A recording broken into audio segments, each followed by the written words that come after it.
Amém.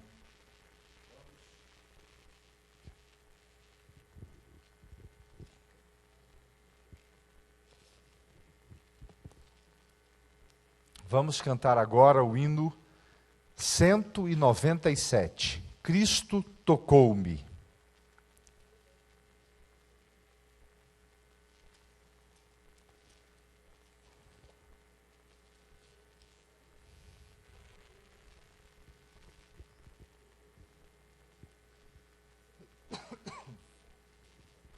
Cento e noventa e sete.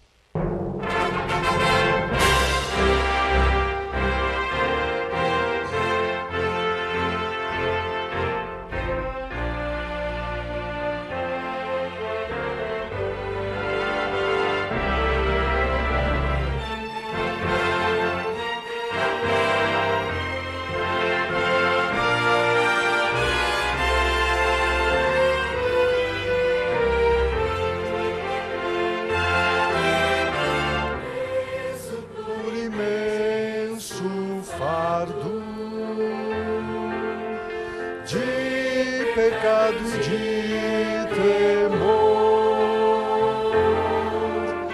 foi que Cristo então tocou-me, e assim não sou mais tal pecador. Tocou-me, tocou-me, oh, quanta paz no coração. Fui transformado em novo sou, e hoje eu tenho salvação. Desde que encontrei meu mestre, sinto paz, prazer sem par. Meus louvores ergo a Cristo, sem nome eu vou proclamar. Tocou-me, Senhor, tocou-me, oh, quanta paz no coração.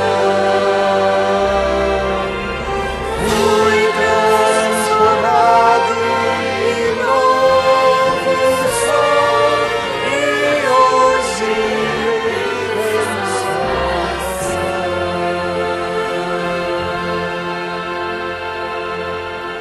Amém. Fomos tocados pelo Senhor Jesus. Agora vamos cantar o hino 189. Junto à cruz.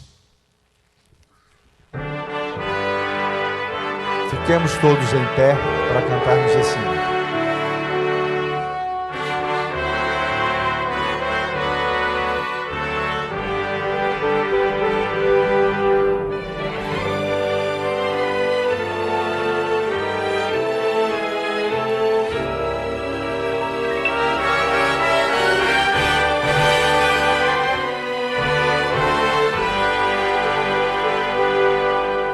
Na cruz onde Cristo morreu,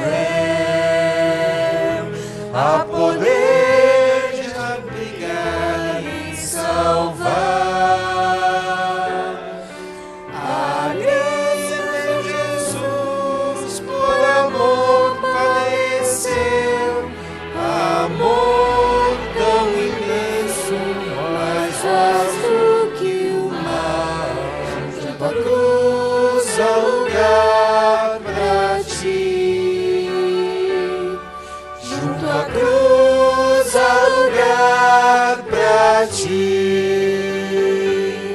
Salvou a milhões e ainda há lugar. Junto à cruz há lugar pra ti. Milhões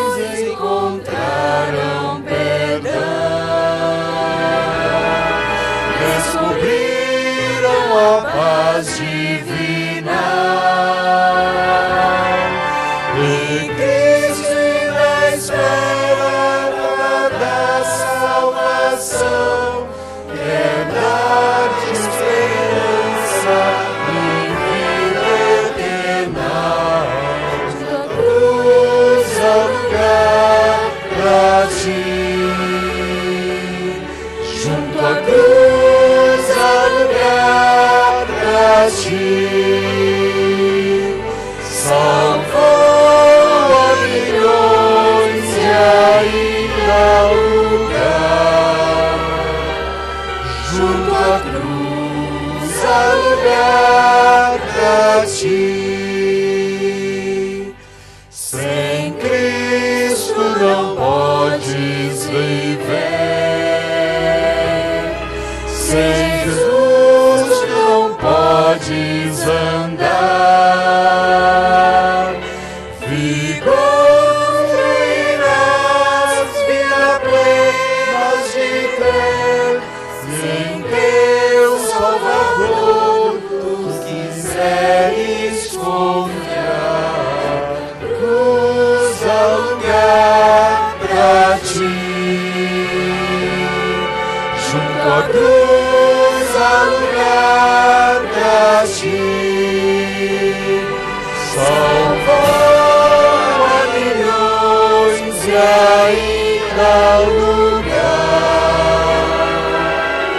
Junto à cruz há lugar pra ti.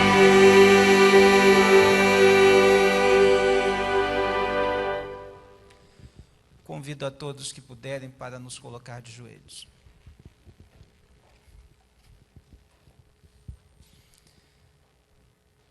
Santo, santo, santo, Senhor, Rei do Universo.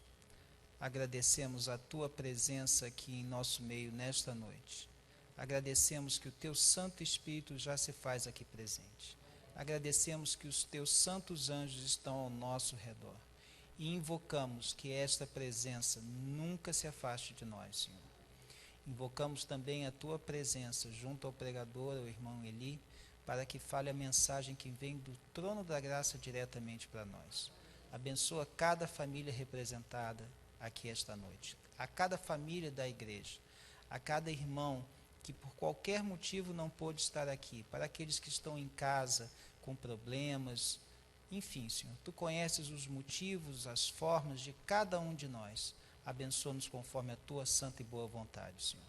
Essas bênçãos te agradecemos, por muito mais te pedimos, mas desde já ousamos pedi-las no doce e santo nome de Jesus.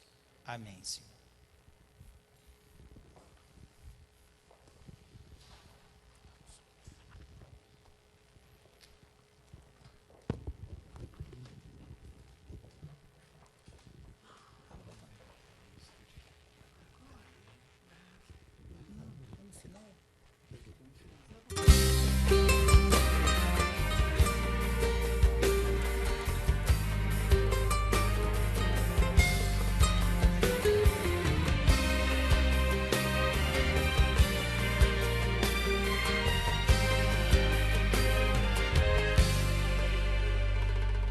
Trono celeste, o Filho exibia ao Pai a proposta final. Que o seu sacrifício salvasse o bem mais precioso das garras do mal. O mais nobre ser se fez homem, morreu porque amou o seu algoz opressor. Aceitou seu destino de Marte na cruz, concluiu seu plano redentor. Envolto em dor, o Pai entregou o seu Filho a maior história de amor. A luta acabou, um pranto, um clamor da sorte fatal. Deus nos resgatou.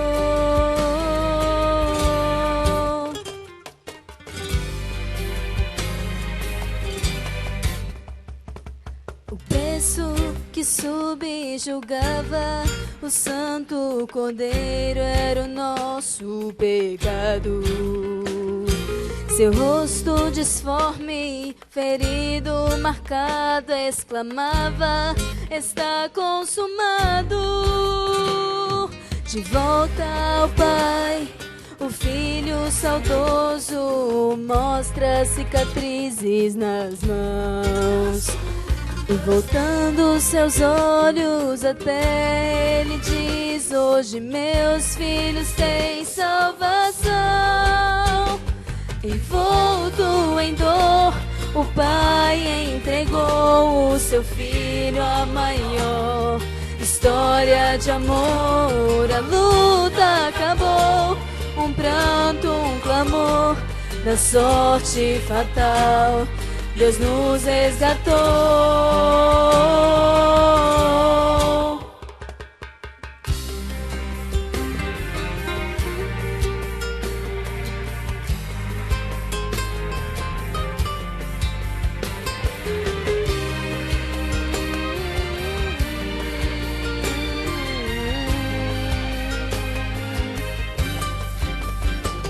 Envolto em dor, o Pai entregou o seu Filho a maior história de amor. A luta acabou, um pranto, um clamor, na sorte fatal Deus nos resgatou. Envolto em dor, o Pai entregou seu Filho a maior história de amor. A luta acabou, um pranto, um clamor, o homem matou o seu Salvador.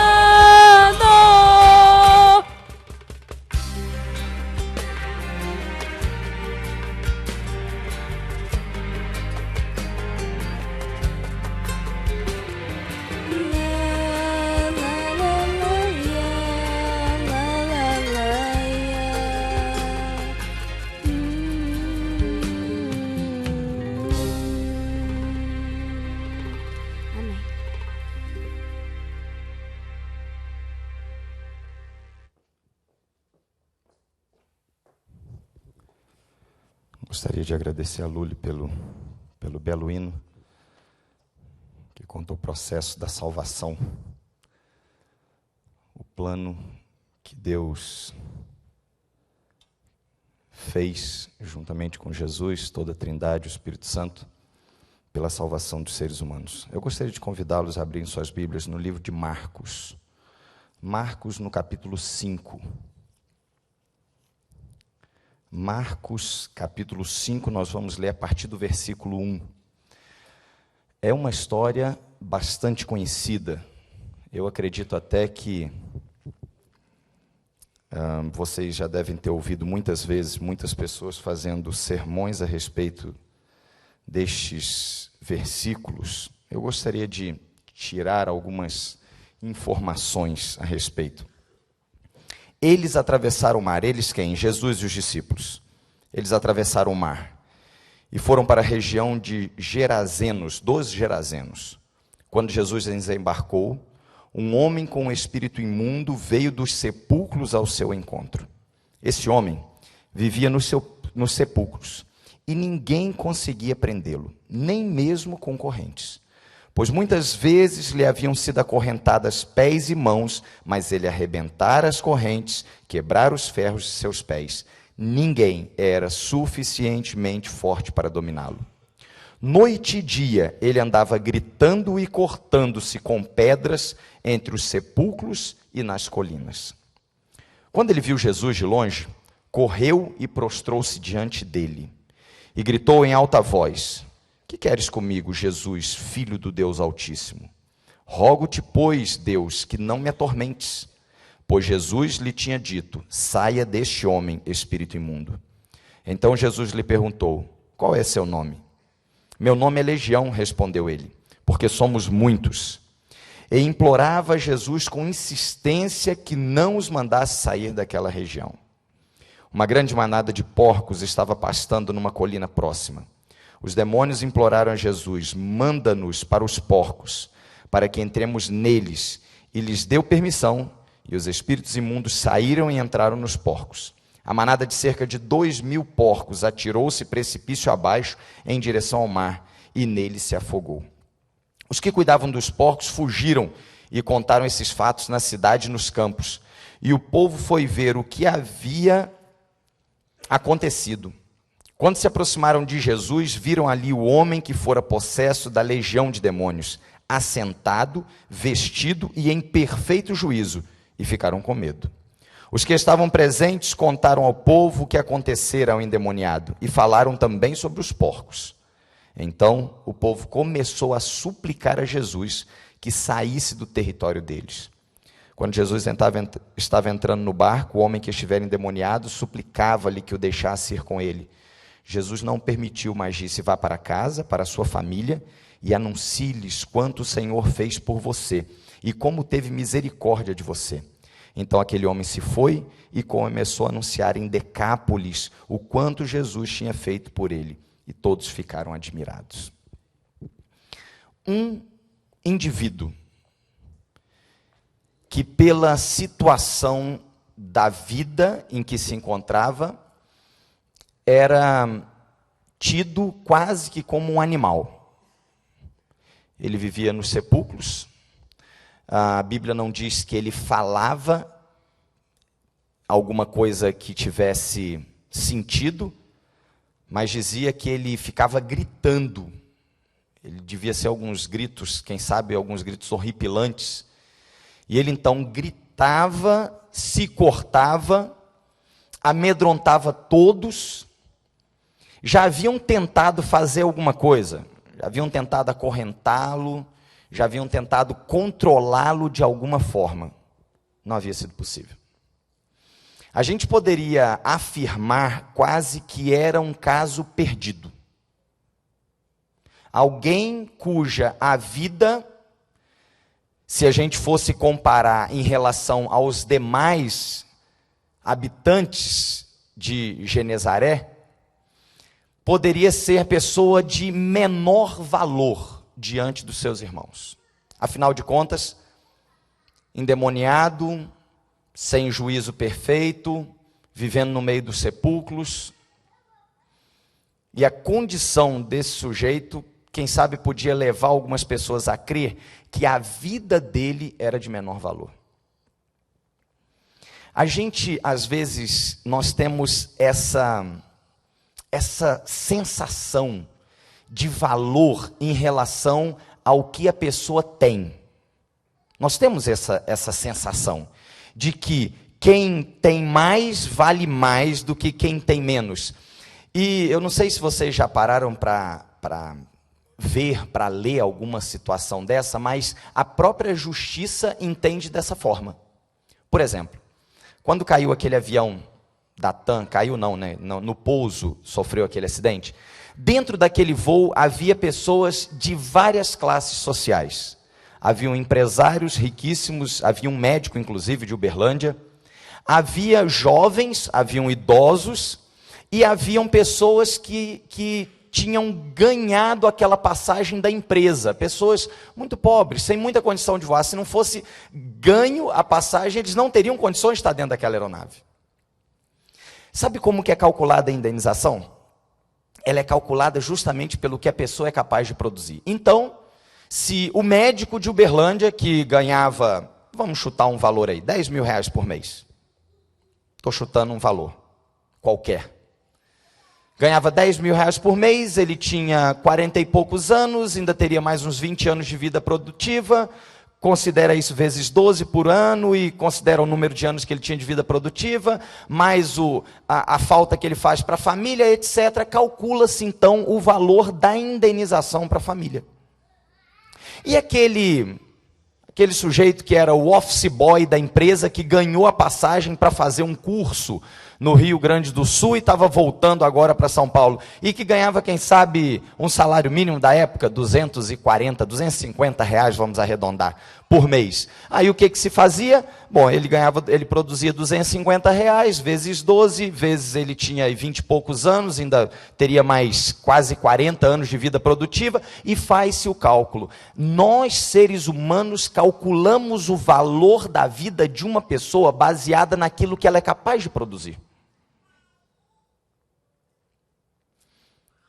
E muitas vezes nós questionamos se vale a pena gastar-se dinheiro com aquelas pessoas. Eu tenho alguns dados que foi fornecido pelo meu amigo Thomson.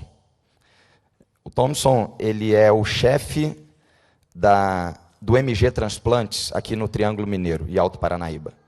Esses valores são valores aproximados, porque os valores exatos, é um cálculo um tanto complicado.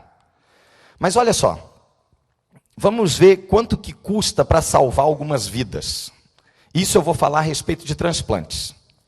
O governo brasileiro gasta, em média, para fazer uma pessoa voltar a enxergar, um transplante de córnea, por olho, R$ 2.500. É o que o governo brasileiro gasta, em média. Esse valor ele pode subir 60% mais, dependendo da quantidade de pessoas que aquela equipe opera por ano. Então, se uma equipe opera muito, o governo dá um incentivo e paga melhor, para que eles continuem operando bastante pessoas.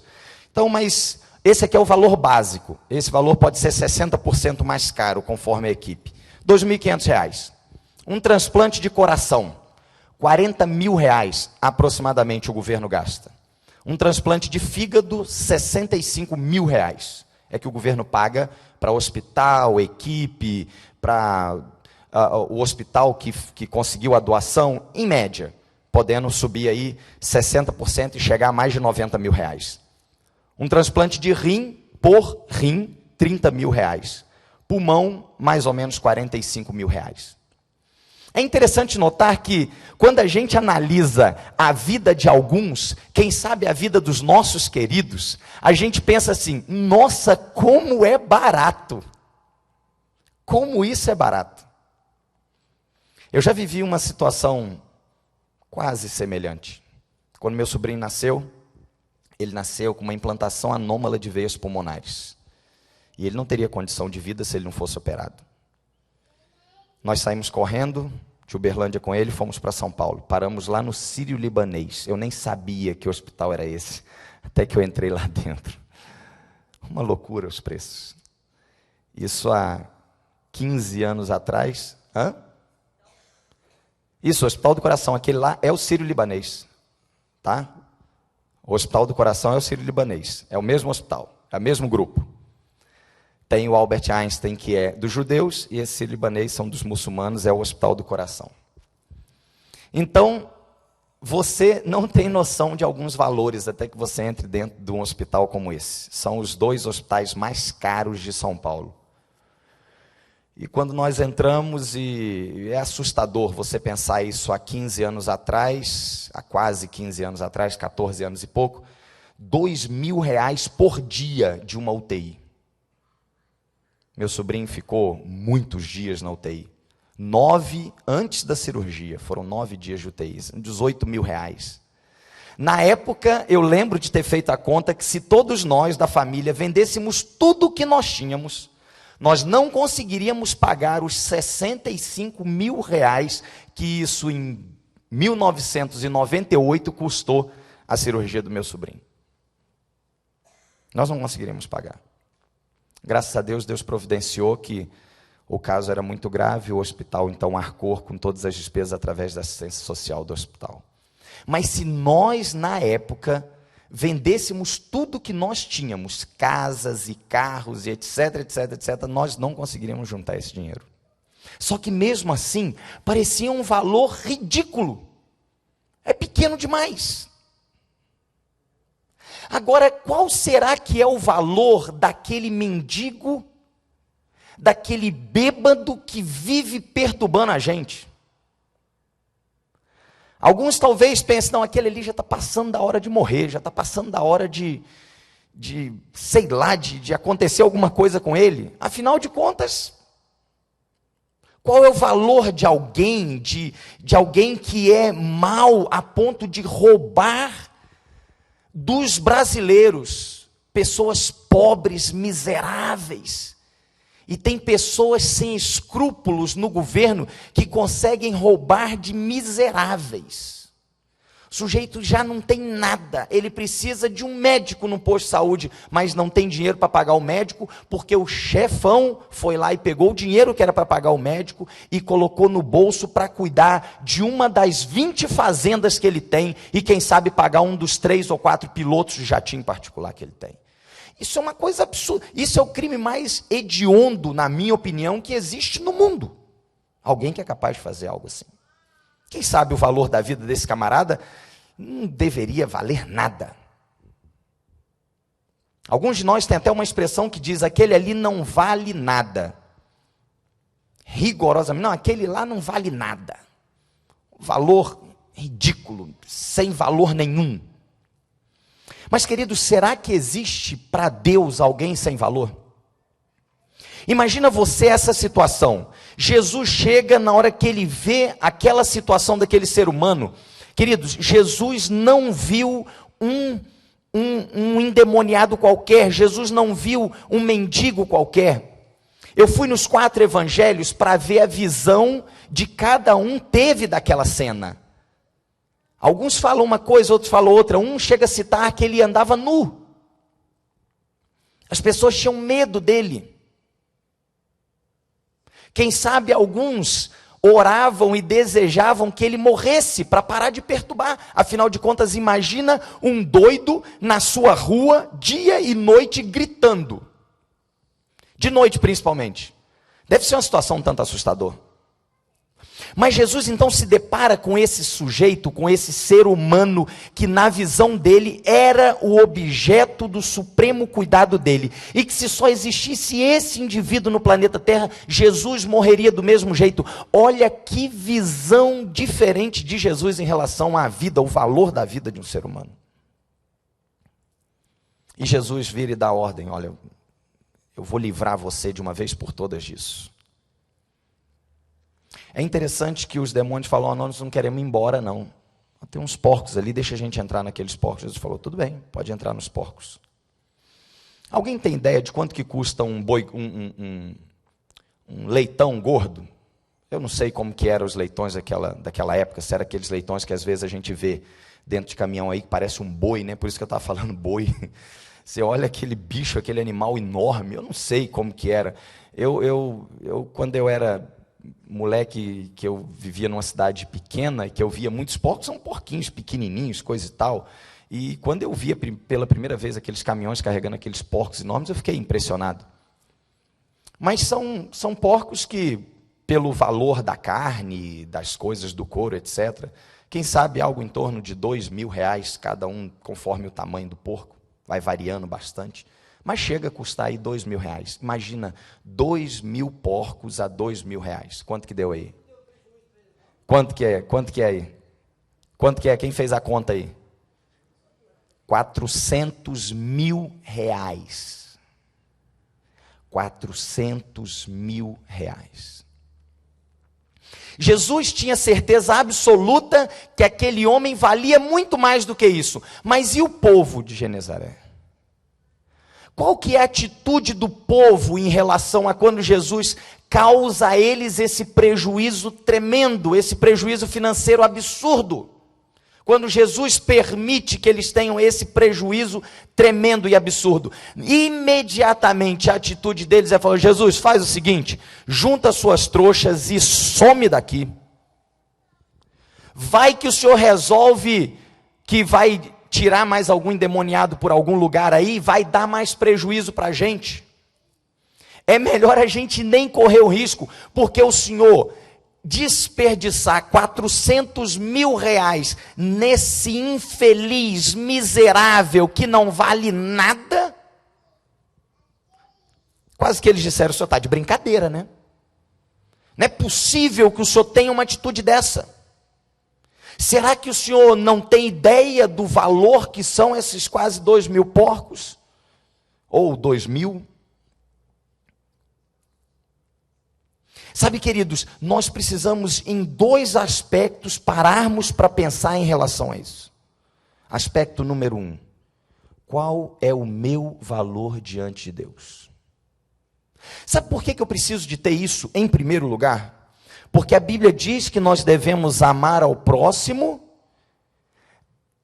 Vou parafrasear a Bíblia. Me perdoem, mas eu vou parafrasear. Você tem que dar valor ao próximo à medida do valor que você dá a si mesmo. Quanto você vale? Você tem a sensação que não vale nada? Queridos, não é isso. Você está precisando de estudar mais a Bíblia. Vamos tentar analisar o nosso valor para a gente poder chegar à conclusão, primeiro, de qual é o valor que nós temos. Qual é o valor, quem sabe, que nós temos? Vamos tentar analisar isso. Estávamos completamente perdidos, entregues ao demônio.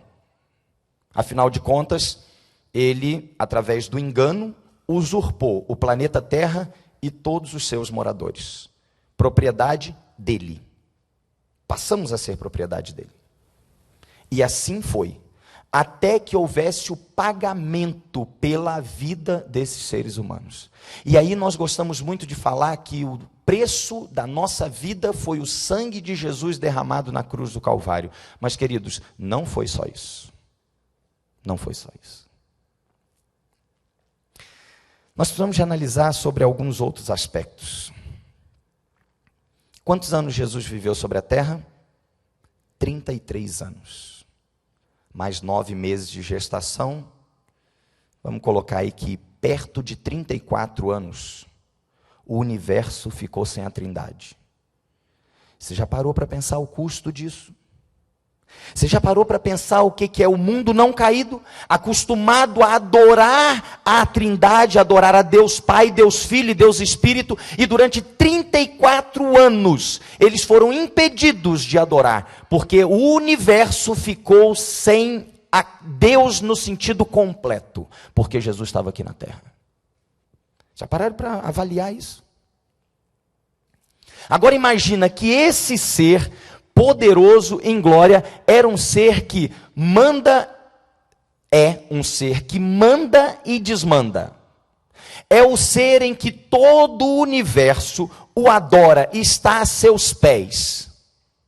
Anjos magníficos em poder, sob seu comando, fazem coisas pelo universo inteiro. Ou você acha que Deus só cuida de nós, aqui no planeta Terra? Ele cuida de todos os filhos dele.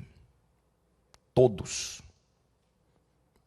Aqueles que não necessitaram do sacrifício de Jesus, ainda assim são objetos do supremo cuidado de Deus.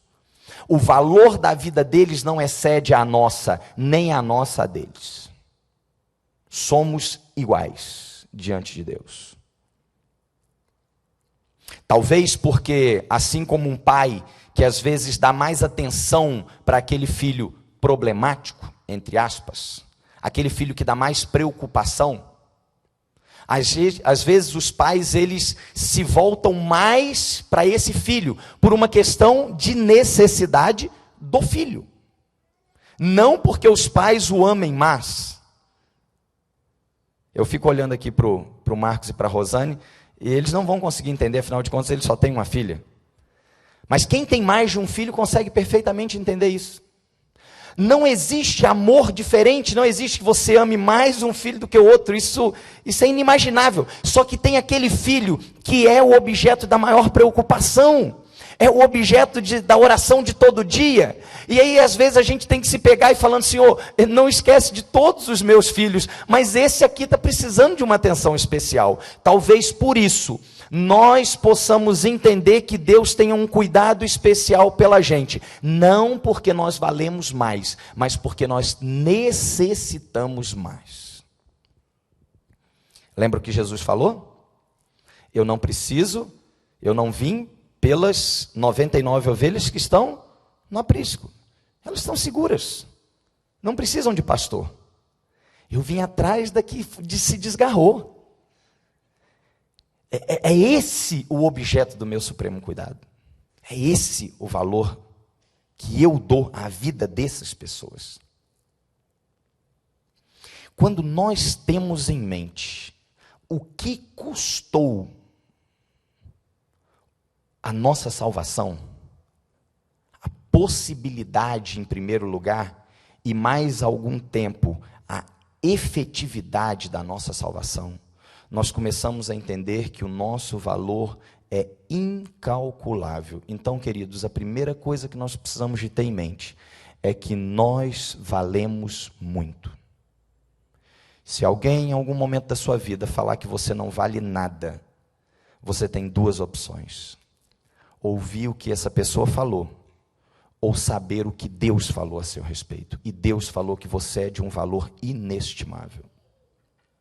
Então nós precisamos de, em primeiro lugar, entender o valor que nós temos, para que nós possamos valorizar os outros no mesmo valor que nós temos. Aí fica mais fácil da gente conseguir entender como Deus enxerga o bêbado, o mendigo, o drogado, o assassino, o pedófilo. Quando nós começamos a entender isso, nós começamos a entender que Deus enxerga, Deus dá o valor à vida de uma forma muito diferente da gente. Eu gostaria de mostrar para vocês um vídeo. Eu fiquei muito emocionado quando eu vi esse vídeo. É vídeo de um Brasil que funciona. Eu gostaria que vocês analisassem comigo essa reportagem. Uma operação de emergência conseguiu salvar uma família diagnosticada com botulismo no interior de São Paulo. Um avião da Polícia Militar levou o medicamento até Santa Fé do Sul, a 630 quilômetros da capital paulista. Uma corrida contra o tempo. Cada minuto é crucial para salvar a família contaminada pelo botulismo. Primeira etapa: buscar o soro em um laboratório de São Paulo. Assim que o medicamento chega à base da polícia, ele é imediatamente colocado em um avião militar. Vamos embarcar agora no avião. Estimamos aí mais ou menos 1h15 de voo até Santa Fé do Sul. A viagem acontece dentro do tempo previsto. Missão cumprida. O soro chega ao hospital de Santa Fé a tempo. Mas fica uma pergunta: que tipo de doença é o botulismo que justificou uma operação da Polícia Militar como esta? É uma toxina extremamente potente, a mais potente que nós temos no nosso planeta, e pode matar instantaneamente. A bactéria dentro do organismo libera uma toxina que deixa a visão e a fala comprometidas. Os músculos respiratórios começam a paralisar, o que provoca falta de ar. Se não for tratado rapidamente, o botulismo causa parada cardiorrespiratória e até a morte do paciente. O soro é extremamente eficaz. Não tomar o soro significa morte quase certa da pessoa, da vítima. As duas crianças estão internadas na UTI e o estado de saúde ainda é considerado grave. Os pais foram transferidos para um quarto, mas não tem previsão de alta. Como o botulismo costuma aparecer em enlatados e alimentos em conserva, um laboratório vai analisar uma mortadela ingerida pela família antes dos sintomas aparecerem. Eu confesso para vocês que eu fiquei extremamente emocionado quando eu vi essa reportagem. Eu já tinha visto em muitos filmes o que acontece nos Estados Unidos. Meu pai, que morou lá um tempo, falou que era desse jeito mesmo. Quando uma pessoa cai na rua, aparece ambulância de tudo quanto é canto, polícia, para poder socorrer uma única vida. Os países de primeiro mundo, eles dão um valor muito grande à vida. E nós tivemos a oportunidade de vivenciar isso quando nós estávamos nos Estados Unidos. Minha esposa estava no saguão do hotel, esperando. Eu tinha saído para ir num lugar, não lembro fazer o quê. Possivelmente comprar mala para guardar tanto de coisa que a gente tinha comprado. E ela estava no saguão do hotel e, de repente, um barulho de carro de socorro, né, ou polícia, ou bombeiro, encostou na frente do hotel e entrou duas pessoas correndo. E daqui a pouco outros carros, e entrou uma maca e várias pessoas entraram correndo para dentro do hotel. E, passado alguns minutos, saiu alguém que nós acreditamos ser um funcionário do hotel, que possivelmente passou mal ou sofreu um acidente, e aquele monte de gente, policiais e pessoas do corpo de bombeiro, socorrendo uma única pessoa. Quando eu vi isso, eu fiquei muito feliz. Vocês têm ideia de quanto que o governo gastou para salvar a vida de 4 pessoas? Eu achei que tivesse sido muito, e fui dar uma pesquisada, fui olhar um pouquinho. 1 hora de voo custa aproximadamente $1.000. Aquele avião ali, por não ser um jatinho, ser um bimotor, deve ter sido algo em torno, segundo as minhas pesquisas, em torno de R$3.640. $1.700 e poucos custou essa 1 hora de voo de ida e 1 hora de voo de volta, que a aeronave tem que voltar para São Paulo. O helicóptero é aproximadamente 500 horas que custa 1 hora de voo de um helicóptero. Entre ir e voltar, gastou-se aproximadamente quase 1 hora, vamos colocar e arredondar para os R$500. Se a gente for colocar o salário de todo o pessoal envolvido, o tempo envolvido, todas essas pessoas, a gasolina da viatura que foi no aeroporto buscar coisa e tal, eu arredondei para algo em torno de R$2.000, R$6.140, para salvar a vida de uma família, 4 pessoas, 1.535 por cabeça, baratinho, absurdo, para salvar a vida de uma família. E toda uma operação, só que sabe o que me chamou a atenção? Vocês viram a frase daquele repórter? O que é o botulismo que justifica uma operação como essa? Aí, queridos, é a segunda coisa que nós precisamos levar para casa essa noite. O que é o pecado que justificou a operação de guerra feita pelo céu? O pecado, como aquele homem disse, como aquele médico disse, assim como o botulismo. Uma vez pego, uma vez ingerida a toxina, é 100%, praticamente 100%. E como na medicina nunca se fala 100%, na medicina nunca se fala nunca e nunca se fala sempre. Mas é 100% de óbito, a menos que haja um milagre.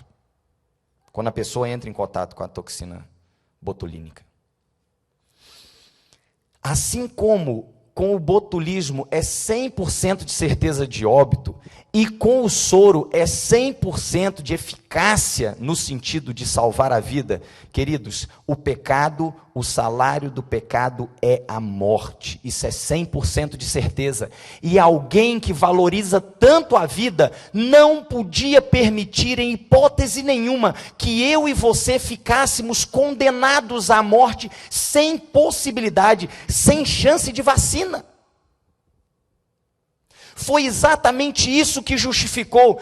E aí, queridos, quando a gente analisa o valor que Jesus dá pela vida do ser humano, seja ele qualquer, seja uma família abastada, sejam pessoas de menor classe social, sejam intelectuais, ou sejam completos ignorantes ou analfabetos, quando nós entendemos que diante de Deus, Deus confere o mesmo valor ao ser humano, e esse valor é muito alto, nós entendemos que essa operação de guerra, assim como para salvar a vida daquela família, que Deus fez, Deus Pai, Deus Filho, Deus Espírito, colocando diante de todo o universo essa operação de guerra, justifica, porque era o único meio de salvar a minha e a sua vida, que é de um valor absurdo, um valor inestimável, algo que não dá para se imaginar, se calcular. E aí a gente pode pensar assim, mas aí o valor é bem diferente, porque olha só, R$ 1.535 por cabeça é um valorzinho bem pequeno. Agora a operação de guerra do universo, o valor foi meio grande.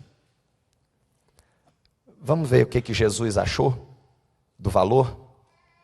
Isaías, capítulo 53. Só quem pode considerar o valor é quem pagou o preço. O preço, se a gente for analisar, é alto, mas vamos ver como que ficou para Jesus. Na minha opinião, R$ 1.535 por cabeça para salvar uma vida é baratinho. Vamos ver como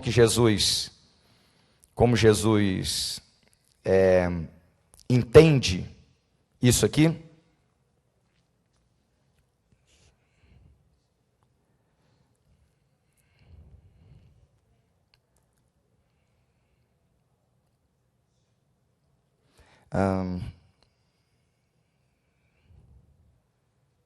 Eu perdi o versículo aqui.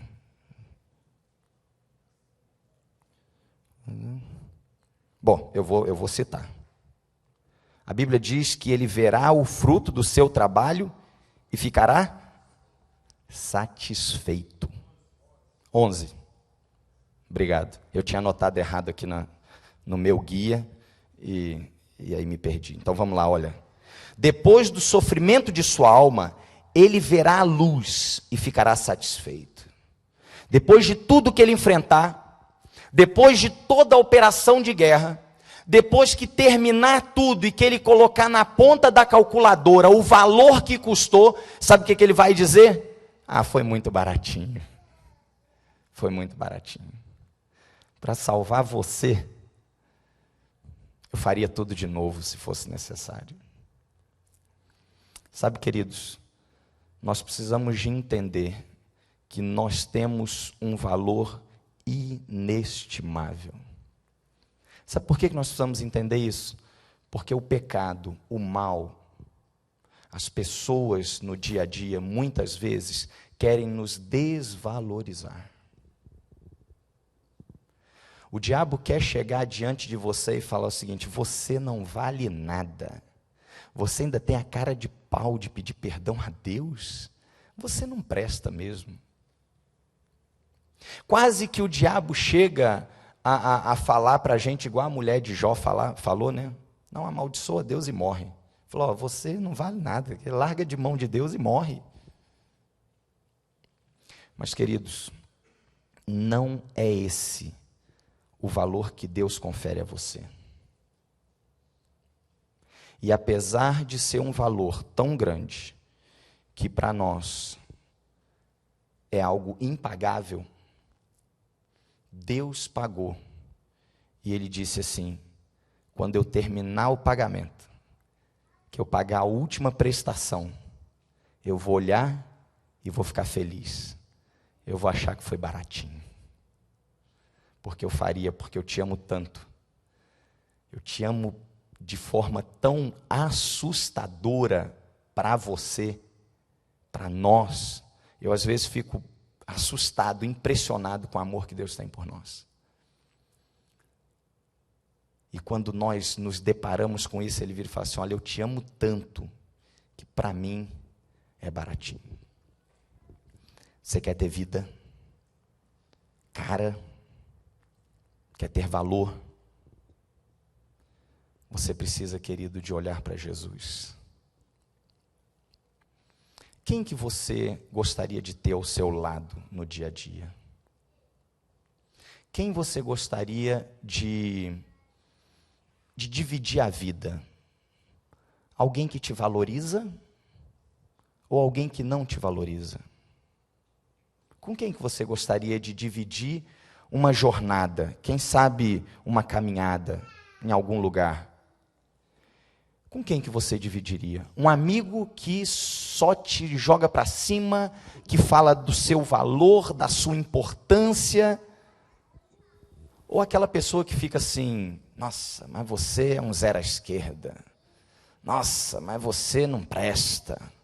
Nossa, mas vocês... A gente consegue conviver com pessoas assim? Que jogam a gente para baixo? Não, né? Então, queridos, precisamos de conviver com Jesus Cristo. Porque Jesus Cristo vira para mim, para você e fala assim: filho, você tem um valor inestimável. Filho, para você ter uma ideia do quanto eu te amo, eu abri mão de muitas coisas. Eu tive que expor para o universo a minha fraqueza. Sabe qual que é a fraqueza de Deus? Amar demais. Porque se Ele não amasse tanto, Ele teria nos destruído e feito outros. Mas Ele ama muito. Ele ama tanto. E a Bíblia não consegue expressar esse amor que o apóstolo João, que é o discípulo amado, ele vira e fala assim: porque Deus amou o mundo de tal maneira. Quer dizer, de um jeito que não dá nem para falar. Então eu vou usar essa expressão tal. que deu o seu filho. A gente poderia até parafrasear, porque Deus acha que o seu valor é tão grande que Ele pagou o que foi pedido em resgate a você e a mim. Quer vida? Vida verdadeira, vida abundante, vida plena. Ande com quem te valoriza. Jesus é quem te valoriza. Jesus é quem diz para você: filho, eu te amo intensamente, e o seu valor é incalculável. Assim como a atitude que eu tomei não tem como calcular. E foi a minha atitude para salvar você. E aí, queridos, à medida que nós entendermos o nosso valor, nós também teremos a capacidade de entender o valor de todo e qualquer ser humano. É por isso que quando Deus diz assim, quando Jesus está explicando novamente os 10 mandamentos, e Ele vira e fala assim: olha, a lei diz não matarás, mas eu digo que se você chamar o seu irmão de tolo, você já o matou. Sabe por quê, queridos? Porque você mata uma pessoa psicologicamente quando você chama ela de tola. Quando você chama ela de fraca, quando você chama ela de inútil, quando você chama essa pessoa de sem valor, quando você, através das atitudes, não dá valor. Para Deus, é como se você tivesse matado, porque você mata psicologicamente essa pessoa.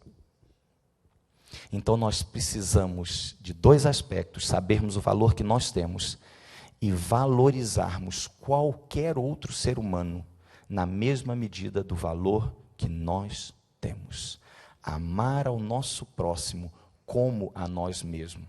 Conferirmos o valor ao nosso próximo, o valor que nós conferimos a nós mesmos. Que Deus nos abençoe, para que nós possamos ter vida em Cristo, que é aquele que nos valoriza de tal maneira, de tal intensidade, de uma forma tão grandiosa, que faz com que seja impossível calcular o seu e o meu valor. Impossível. E mesmo assim, Ele é capaz de dizer que foi barato o que Ele fez por amor a mim e a você. Que Deus nos abençoe. Amém.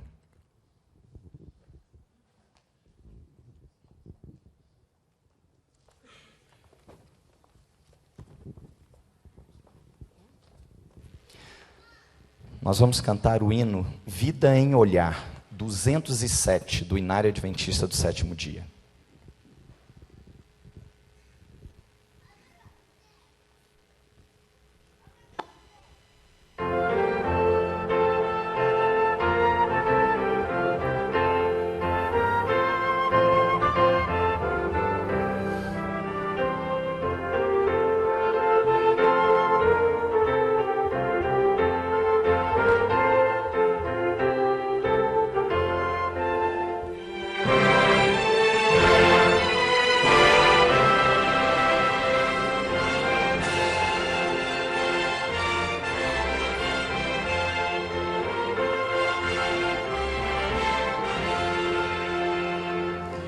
Tens em olhar a Jesus Salvador, Ele diz: vida eterna te dou.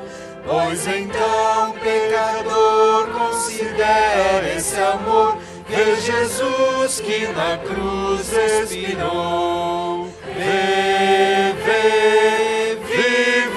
Viverás, vida tens em olhar a Jesus Salvador, Ele diz: vida em mim acharás. Vida tens em olhar a Jesus Salvador, pois o seu grande amor já provou.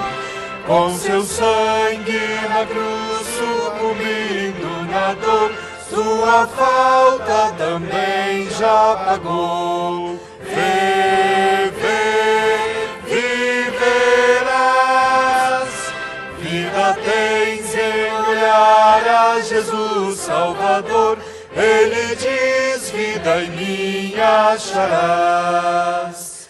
Vida tens em olhar a Jesus Salvador, já por ti ele tudo sofreu. Com amor dá perdão ao maior transgressor. Vê Jesus que por ti padeceu. Vê, viverás. Vida tens em olhar a Jesus Salvador. Ele diz, vida em mim acharás.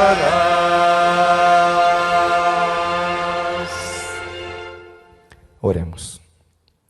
Senhor nosso Deus, nós queremos nesse momento que o Senhor receba a gratidão dos nossos corações por fazer-nos entender o valor inestimável que temos para Ti. Amém, Senhor. Somos gratos porque o Senhor nos amou tão intensamente que foi capaz de pagar um preço grandioso por cada um de nós. Queremos nos agradecer também porque, apesar do preço ter sido altíssimo, o Senhor o considera muito pouco. O Senhor fica satisfeito quando vê que nós olhamos para o Senhor para que nós possamos ter vida em abundância. Conceda-nos vida essa semana e que essa vida venha do contemplarmos a Tua face a cada momento. Ajude-nos a entender o nosso valor e a entender o valor dos nossos semelhantes. Pedimos agradecidos por Jesus. Amém, Senhor.